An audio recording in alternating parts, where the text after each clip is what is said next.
এখন আমরা যে জিনিসটা দেখবো সেটা হচ্ছে বৃহদান্ত্র বা লার্জ ইন্টেস্টাইন কিভাবে হজম প্রক্রিয়া আমাদের সাহায্য করে।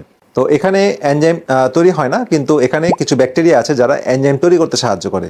এই বৃহদান্ত্রের যে ব্যাকটেরিয়ার উপস্থিতি, হ্যাঁ, এটা উপস্থিতিতে আমাদের যে ফাইবারগুলো আমরা খাবারের মাধ্যমে যে ফাইবার থাকে সেটা হজম হয় এবং খাবারের খাবারের যে অবশিষ্ট অংশ থাকে সেটা পূর্ণাঙ্গভাবে প্রসেস হয়। তো যদি মাইক্রোবায়োম বা ভালো ব্যাকটেরিয়া এখানে দুর্বল হয় তাহলে কি হয়, তাহলে আমাদের এখানে বৃহদান্ত্রের দুর্বলতা চলে আসে এবং আমাদের ডায়রিয়া হতে পারে বা কোষ্ঠকাঠিন্য হতে পারে, দুর্গন্ধযুক্ত পায়খানা হতে পারে, এই জাতীয় সমস্যা হয়।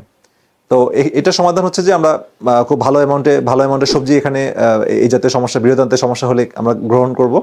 এছাড়া প্রোবায়োটিক খাবার এখানে হেল্প করবে, ফার্মেন্টেড ফুড এখানে আমরা হেল্প করবে, কিন্তু প্রোভাইডেড আমাদের সিবো জাতীয় সমস্যা যেন না থাকে। এটাকে আলাদা করে নিয়ে বৃহদান্ত্রের জন্য আমরা ফাইবার খেতে পারি। তো সর্বশেষ যে কথাটা বলবো সেটা হচ্ছে হজমের সমস্যার মূল সমাধান ডেফিনেটলি কোনো ওষুধ না বা দীর্ঘমেয়াদী কোনো অ্যান্টিবায়োটিক না। আপনার হজম প্রক্রিয়ার জন্য আমাদের খাবার ঠিকমতো হজম করার জন্য যেই বিষয়টা লাগে, যেমন এনজাইম, ঠিকমতো খাবার গ্রহণ করা, স্ট্রেস ফ্রি লাইফ লিড করা, প্রসেস খাবার না খাওয়া, ভালো অয়েল খাওয়া, ভালো সঠিক ঘুম, এক্সারসাইজ, লাইফস্টাইল চেঞ্জ, এগুলো যদি আমি ঠিক রাখতে পারি, পেটের অ্যাসিড যদি ভালো রাখতে পারি, খাবার যদি ভালো চিবিয়ে খেতে পারি, এই বিষয়গুলো আমরা যদি মেনটেন করা যায় তাহলে কিন্তু আমাদের হজম প্রক্রিয়াটা ঠিক হয়ে আসবে। তো যাই হোক, আজকের ভিডিও এই পর্যন্তই। আর ভিডিও শেষ করার আগে সবাইকে রিকোয়েস্ট যে আমাদের ভিডিওগুলো জনস্বার্থে করা, সুতরাং আপনার বন্ধু বান্ধব, পাড়া প্রতিবেশী, আত্মীয় স্বজনের মাঝে যত বেশি এই ভিডিওগুলো শেয়ার করবেন তত বেশি তারা উপকৃত হবে।